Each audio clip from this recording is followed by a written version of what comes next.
Hello everyone, welcome to my channel. मैं हूँ love Gupta और आप देख रहे हैं हॉरर फाइल्स।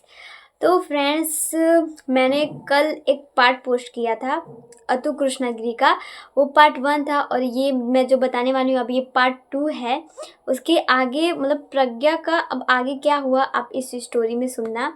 और अगर मेरा चैनल सब्सक्राइब नहीं किया तो जाओ जल्दी सब्सक्राइब करो। मैं बार बार नहीं बोलूँगी आपको सब्सक्राइब करने के लिए, ठीक है? क्योंकि मैं अपनी वीडियो में ज़्यादातर ये सब नहीं बोलती हूँ। मैं बस स्टोरी सुना के चली जाती हूँ, ओके? लेकिन आपका ये फ़र्ज़ बनता है कि आप मेरी वीडियो को लाइक करें और मेरे चैनल को सब्सक्राइब करें, ओके?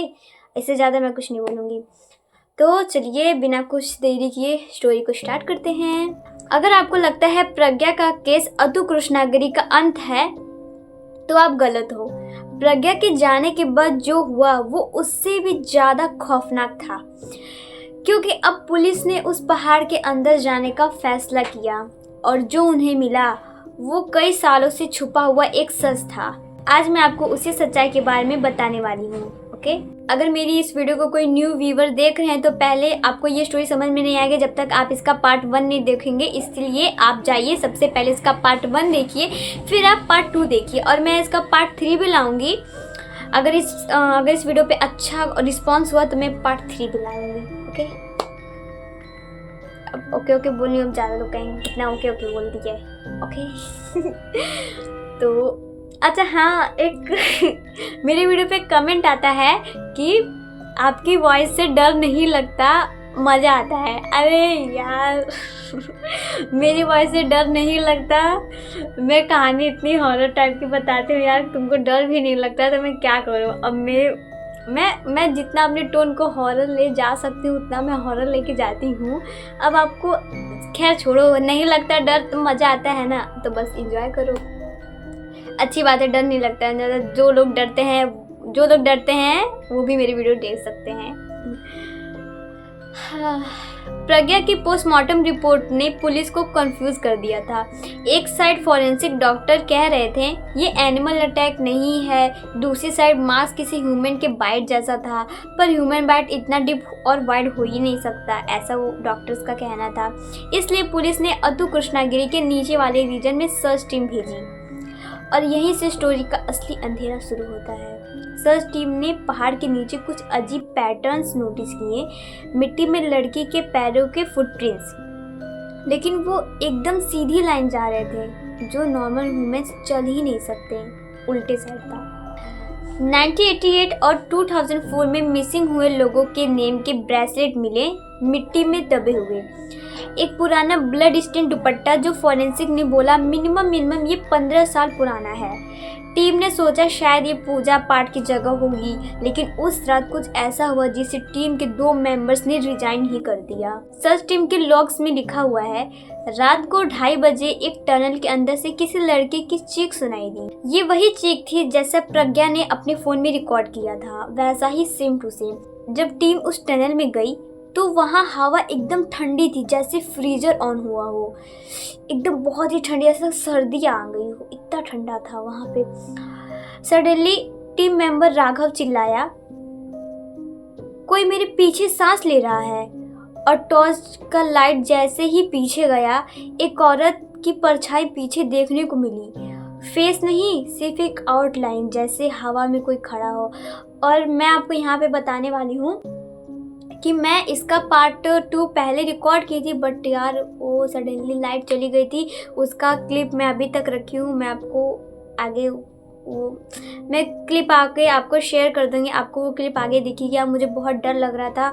देखो मैं आपको एक बात रियल बता रही हूँ, जब भी हम किसी रियल स्टोरी के बारे में बात करते हैं तो हमारे साथ कुछ ऐसे इंसिडेंट हो जाते हैं जिसकी वजह से मतलब आपको पता चल जाता है हाँ ये रियल है, तभी हुआ है। देखो अब अगर कोई रियल स्टोरी सुनाता है तो उसके साथ हो ही नहीं सकता कि ऐसा सीन रहना होगा, मेरे साथ हुआ है, ठीक है? फिर भी मैं आप लोगों के लिए स्टोरी सुनाती हूँ। और इस वक्त मैं अपने रूम में एकदम अकेली हूँ, मेरे रूम में कोई भी नहीं है, मुझे डर भी लग रहा है, लेकिन मैं आपके लिए मैं स्टोरी ला रही हूँ। और देखो मैं बताऊँ, मेरे पास यहाँ सामने शीशा भी है। यार मुझे बहुत ही डर लग रहा है। यार ये शीशा क्यों है यहाँ पे? मुझे बहुत डर लग रहा है इसकी वजह से। मेरे रूम में कोई भी नहीं है मेरे अलावा। तो मैं यही कह रही थी यार, मैं क्लिप आगे खड़ी है। अरे यार ऐसा मेरे साथ ही क्यों होता है? मैं जब भी ऐसा करती हूँ मेरे साथ ही क्यों होता है? गाइस गाइस गाइस,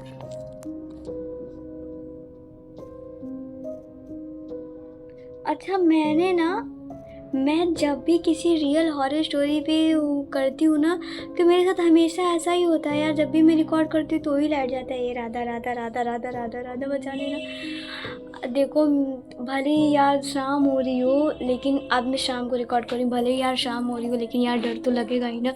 ये मेरे साथ हमेशा होता है। अगर मेरे पास कोई नेगेटिव चीज़ है तो मैं उसे देख थोड़ी ना सकती हूँ यार। मैं अब इसके आगे शायद ही रिकॉर्ड करूँ, लेकिन इसको मैं पूरा ख़त्म करूँगी जितना मुझे बोलना है, जितना मतलब। अब लाइट आ जाएगा तभी बताऊँगी, अभी तो मैं कुछ नहीं बताने वाली यार। डर भी लग रहा है, यार शाम हो गई है यार। जब भी मैं किसी रियल स्टोरी पे जब भी मैं बनाती हूँ और तभी मेरे साथ ऐसा होता है, लाइट कट जाती है। अभी बाहर बहुत ज़्यादा आवाज़ आ रही थी, अभी भी आवाज़ भी नहीं आ रही है। मेरी आवाज़ आ रही होगी आपको? 5 बज गए हैं शाम के। इतना करती हूँ, एक लाइक नहीं कर सकते, सब्सक्राइब भी नहीं करते। इसीलिए मैं रात में डरती हूँ बनाने से, कि मैं रात में बनाऊँगी तो अरे तुम मुझे बहुत ज़्यादा डर रही थी। मैं एकदम रिस्क नहीं लेती हूँ। मैं सब चीज़ से बहुत डरती हूँ, मतलब बहुत नहीं, मतलब डर तो सबको लगता है यार, मुझे भी लगता है। ठीक है गाइस, लाइट आ जाएगा तो मैं इसके आगे कंटिन्यू करूँगी। ओके, रिकॉर्ड करती यार। मेरे साथ ऐसा 2 बार हो चुका है कि मैं रिकॉर्ड कर रही थी और मेरे लाइट ही चली गई। फिर लाइट यार, एक बार तो क्या हुआ, लाइट जा रही थी आ रही थी जा रही थी यार, तो यार मैंने रिकॉर्ड करना ही छोड़ दिया। इसलिए मैं अभी रिकॉर्ड कर रही हूँ। भगवान कर लाइट ना जाए, मुझे बहुत डर लग रहा था। तो पर सबसे खौफनाक बात ये थी, उस परछाई के पैर उल्टे थे, बिल्कुल प्रज्ञा के डिस्क्रिप्शन जैसा।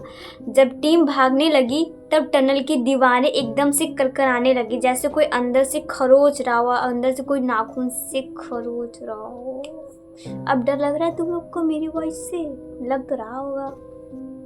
अब कहानी आगे बढ़ती है।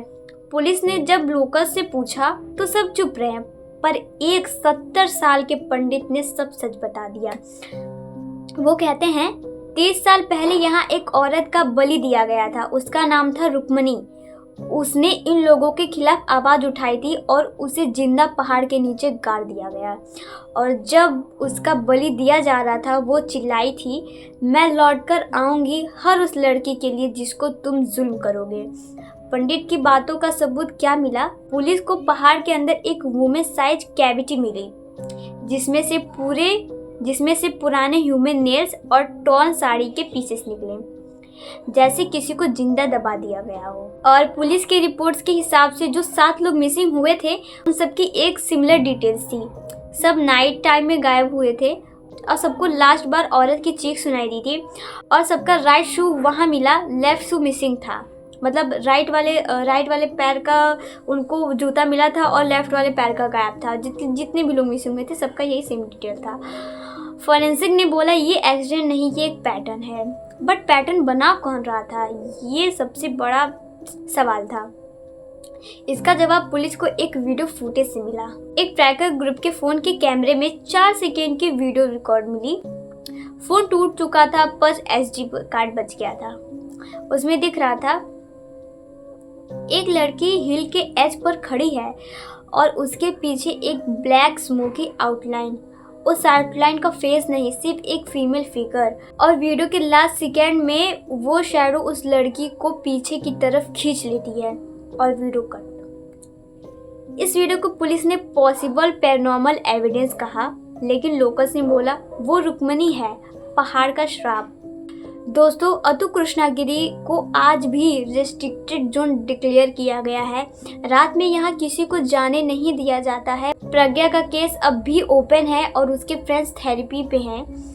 लोकल्स के हिसाब से रुक्मणी अब भी वहाँ है और वो सिर्फ उन्हें बुलाती है जो उसके जैसे लड़कियां होती हैं, मासूम, सेंसिटिव, या वो किसी की मदद करना चाहती हैं। पुलिस ने एक चीज ऑफिशियली नोट की, all victims reported hearing a female voice saving वापस वापस वही वापस वापस वॉइस जो सुनाई दी थी स्टार्टिंग में। क्या बोलते मैं सब प्रज्ञा को सुनाई दी थी, मतलब सुनाई दिया था वापस वापस वही बोल रही थी। जो नहीं सुनता वो कभी वापस लौट कर ही नहीं आता, ये मैंने बोला था। फ्रेंड्स, अगर आपको पार्ट 3 में अतु कृष्णागिरी के शैडो एंटिटी या रुक्मिणी के ओरिजिनल मर्डर केस का फुल ब्रेकडाउन चाहिए, तुम कमेंट्स में मुझे ज़रूर बताना। और मैं आपको एक चीज़ बता देना चाहती हूँ, बहुत सारी ऐसी कहानी होती हैं जो ओपन नहीं होती, मतलब ज़्यादा पॉपुलर नहीं होती हैं। बहुत सारी कहानियाँ ऐसी भी होती हैं जो पॉपुलर ना होके भी मतलब पता चल जाती हैं, ठीक है। अगर आप इस कहानी को शायद गूगल पे सर्च करो तो शायद आपको ना मिले, क्योंकि ये उतनी पॉपुलर कहानी नहीं है, बट मैं आपको बता रही हूँ। और ये कोई फैन फिक्शन, ये कोई स्टोरी फिक्शन नहीं है, ये कोई बनावटी कहानी नहीं है, रियल कहानी है। वरना मुझे देखो, मैं कहानी बनाती भी नहीं हूँ ना मैं कहानी बना के आपको बताती हूँ, क्योंकि मेरे पास इतना टाइम नहीं होता है कि मैं बैठ के आपके लिए कहानियाँ बुनूँ, ठीक है। जो रियल होता है वही मैं लाती हूँ आपके सामने। बाकी आपको ये फेक लगे या रियल वो आपके ऊपर है। लेकिन अगर कोई उड़ीसा से है तो प्लीज़ मुझे ये बताना, क्या ये स्टोरी सही है या फेक है। मुझे इसके बारे में उतना नहीं पता, क्योंकि ये ऑफिशियली मतलब इस पर ना कोई डॉक्यूमेंट्री बनी है ना ये गूगल्स पे है, ठीक है।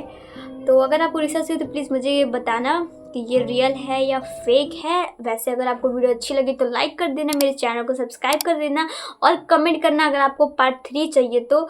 और मिलती हूँ तब पार्ट 3 में, तब तक के लिए बाय बाय।